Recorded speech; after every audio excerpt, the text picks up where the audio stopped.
Can we actually use Machiavelli's dark psychology secrets to gain real power?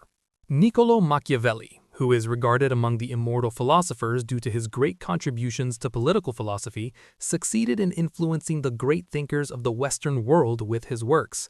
The Prince, a book first picked up today by statesmen and business executives who wish to retain power, has inspired many people. Let us take a look together at his philosophy through his book, The Prince, which was published after his death. The Life of the Philosopher. Niccolò Machiavelli, about whose life we do not have clear information, was born in 1469 in the city of Florence into a noble family. At a young age, he took lessons from the famous Latin teacher of the time, Paolo da Ronciglione. Receiving a humanist education at the University of Florence, the thinker studied Greek and Latin literature. In 1494, when the territories of Florence were occupied by the King of France, the Medici family and their supporters were removed from power. During this period, Machiavelli grew up under the patronage of Florence's chief ruler, Piero Soderini. However, in 1512, the Medici family, with the help of papal troops, defeated the armed forces of the Republic and dissolved the government. For this reason, Machiavelli became a direct victim of regime change and was exiled. In 1513, he was imprisoned and tortured on suspicion of conspiring against the Medici. His first philosophical ideas may have formed here.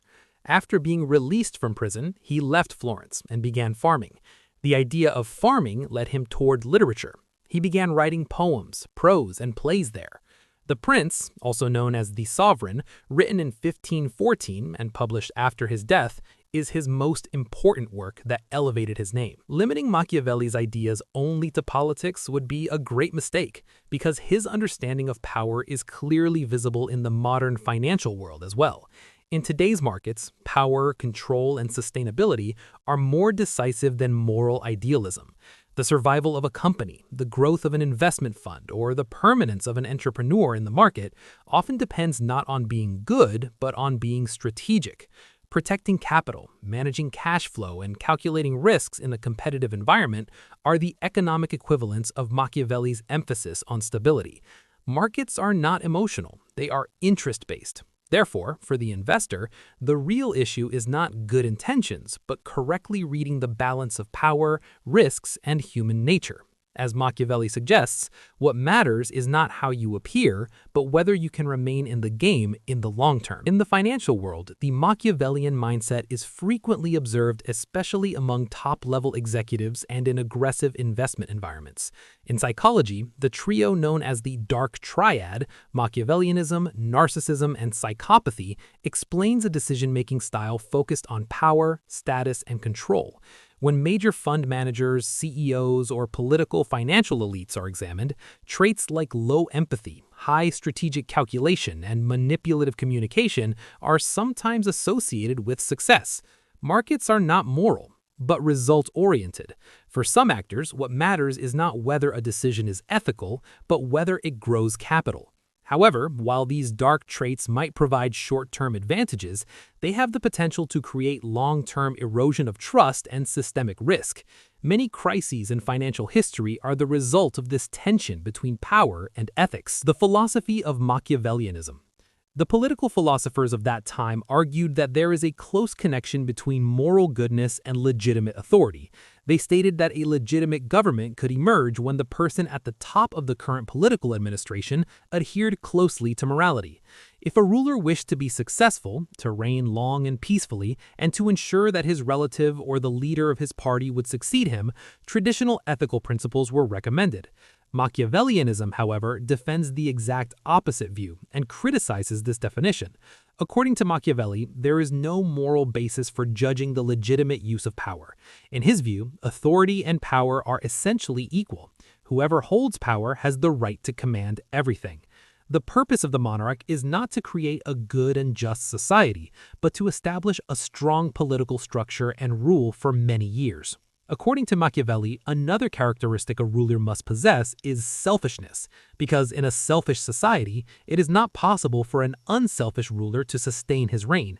After these thoughts, I would like to ask you, would you prefer a ruler to be compassionate or selfishly focused on his country and governance?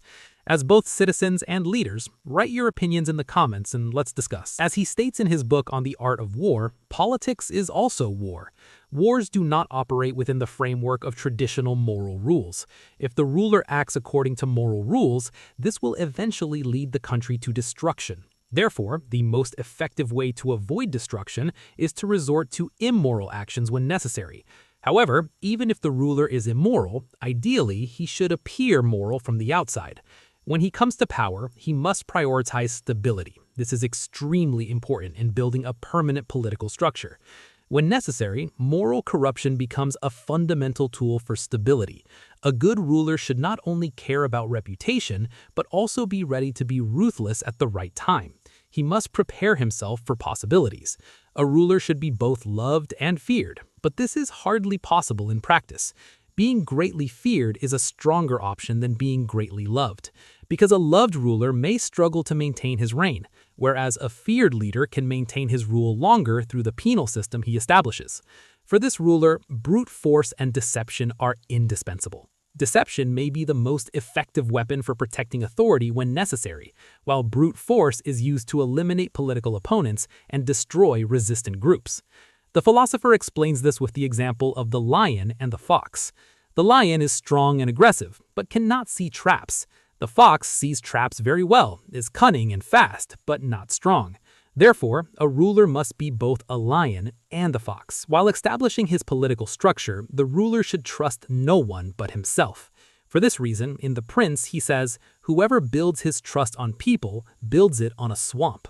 Machiavelli separated individual morality from the morality of the ruler for the survival of the state. His work, The Prince, has been called the first political realism because the ideas he put forward went beyond traditional political understanding. He knew that the common good sought by classical political philosophy in a leader could not be achieved through moral education. For this reason, in Francis Bacon's words, The Prince sarcastically described what people do, not what they ought to do. In short, Machiavellianism is a system of thought that includes tyranny, immorality, conspiracy, deception, and violence as tools when necessary. At the core of this idea lies human nature, because according to the philosopher, human beings are inherently evil and selfish. For this reason, the ideas he put forward were strongly rejected by many philosophers, and stated that Machiavelli held a disgusting line of thought. Seen as the art of tyranny, Machiavellianism is an extraordinary philosophical system that carries the principle that everything is permissible on the way to the goal. Although presented as a cruel theory, it explains what needs to be done for the survival of the state. According to him, the final result is more important than how that result was achieved. Machiavellianism in psychology. Machiavellianism in psychology emerged with inspiration from political Machiavellianism and its creator, Niccolo Machiavelli. In psychology, it refers to a person manipulating, deceiving, and exploiting others for personal gain. It is the third trait after psychopathy and narcissism within what is called the dark triad in humans. These three traits are considered expressions of a person's malevolent qualities. In psychology, Machiavellianism is the art of being deceptive in order to get ahead. The characteristics observed in someone with these traits are as follows: focusing only on one's own ambitions and interests, prioritizing money and power in relationships, taking care to appear confident and attractive, manipulation, using lying and deception as tools, low level of empathy, avoiding emotional commitment at every opportunity, difficulty in defining emotions, not being aware of the consequences of their actions. Machiavellianism is a very common personality type both in business life and in social environments. These emotionally insensitive individuals have a skeptical outlook and do not care about ethical values. Machiavellians prefer to consider the practical returns of a decision rather than its emotional consequences. Setting aside virtues such as honesty becomes commonplace for them, as long as lies or betrayal serve their purpose. The death of the philosopher. Machiavelli was an unsuccessful politician and a commander who did not leave great marks. However, what made him immortal were the ideas he wrote from a realistic perspective, because political philosophy revolted thanks to him. It has been interpreted very differently both in our country and in the world.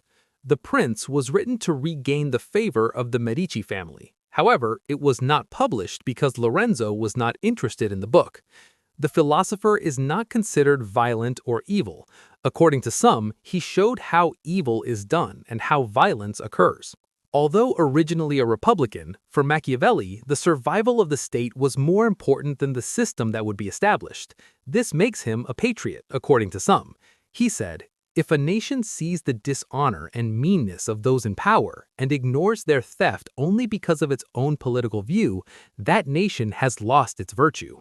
A nation that loses its virtue will one day lose its homeland." It appears that he did not achieve the success he desired throughout his life. Since there is no clear information about his life, it is not certain how he died. The only known fact is that he died in 1527 at the age of 58. What remains are his books and ideas. As for us, we should reflect on these ideas and form our own philosophy.